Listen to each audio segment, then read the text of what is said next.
उस राजा ने विचार किया कि मैं 1,00,000 कन्याओं के साथ एक साथ सेवा करूं।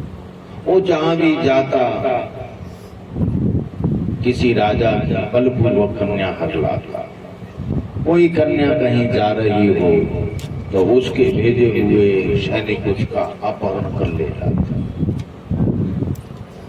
कुछ कन्या उसके पिता को डरा धमका कर वो कन्या स्वयं ही उसके यहाँ आता, एक बंदी गृह बनवा लिया, उसमें बंद कर।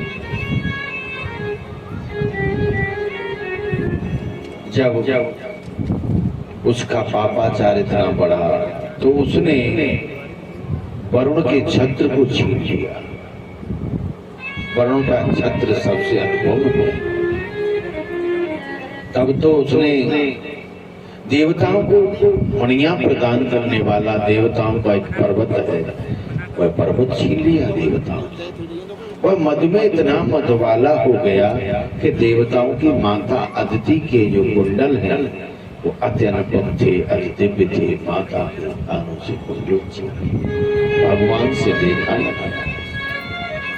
भगवान अपनी प्यारी पत्नी सत्यभामा को गरुड़ पर बिठाकर सारंग धनुष धारण करके अकेले उस भौमासुर की कुटी में, और उन्होंने वहां जाकर के शत्रुओं को भयभीत कर देने वाला 5 जन शंख बजाए। और शंख की आवाज सुनते ही मुर नाम का दैत्य जिसके 5 सर थे वह समरांगण में आया, भगवान से युद्ध करने लगा। भगवान ने क्षण भर में उसकी वध कर दिया। उसके 7 पुत्र थे, उसी के समान बलवान थे। भगवान ने 7 पुत्रों को वध कर दिया। अंत में भौमासुर आया। भगवान युद्ध तो कर रहे हैं लेकिन बचाव से कर रहे हैं। देखते सत्यभामा की तरफ। क्यों देख रहे थे? क्योंकि सत्यभामा भी पृथ्वी की पुत्र है और भौम भी पृथ्वी का पुत्र है, इसलिए उसका भाई लगता है कहीं सत्यभामा रुष्ट न हो जाए और मुझे श्राप न दे। सत्यभामा इस विचार को समझ गई और उन्होंने कहा कि नाथ आप मेरी ओर मत देखिए, ये पापी है और पापी का बिना विचारे इसका वध कीजिए। भगवान ने एक ही बाण में उसका वध कर दिया। तब तो कथा क्या कह रही है? ये एक भौमासुर नहीं, ये सृष्टि समस्त भौमासुरों से ये सब धन संचय करने में लगे कि धन हो जाए तो हम सुखी हो जाएंगे, धन हो जाए तो हम सुखी हो जाए। क्या धन होने से कोई सुखी हो जाता है? जब अंतिम समय आएगा ये सारा धन आपके किसी काम नहीं है। न तो आपका दर्द हर सकेगा, न आपकी पीड़ा हर सकेगा, न आपकी दुख की निवृत्ति कर सकेगा।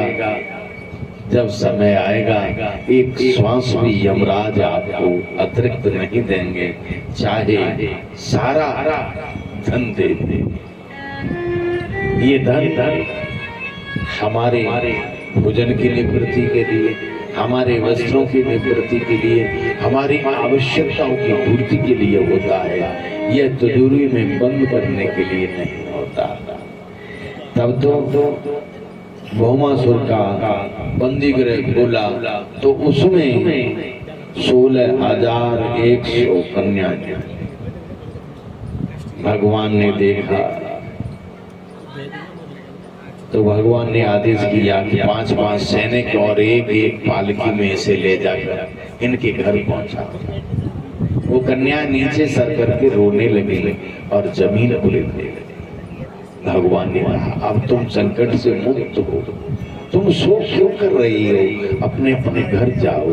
तो कन्याओं ने कहा कि हम अगर अपने घर जाएंगे तो हमारे माँ बाप को सम्मान नहीं मिलेगा, क्योंकि संसार का नियम है कि बेटा चाहे 4 दिन घर नहीं आए कोई पड़ोसी नहीं पूछता, और बेटी अगर 1 घंटे लेट हो जाए तो पड़ोसी पूछने लगते। तब तो उन्होंने कहा तो तुम क्या चाहती हो? उन्होंने कहा संसार के सबसे बड़े प्रेमी, सबसे ज्यादा उदार तो आप हैं। अगर आप हमें अपनी दासी बना लेंगे तो हम अपने जीवन की धन्यता महसूस करेंगे। तब तो भगवान ने उन्हें सबको द्वारका में बुलाया और द्वारका में जाकर भगवान ने 16,100 मंडप बनवाए, 16,100 पंडित बुलवाए और एक ही मुहूर्त में सबके साथ उन्होंने अलग अलग स्वरूप रखे और विवाह किए। इस तरह से भगवान के 16,108 विवाह हुए। 8 पटरानियां हैं और 16,100 रानियां हैं। तब तो नारद जी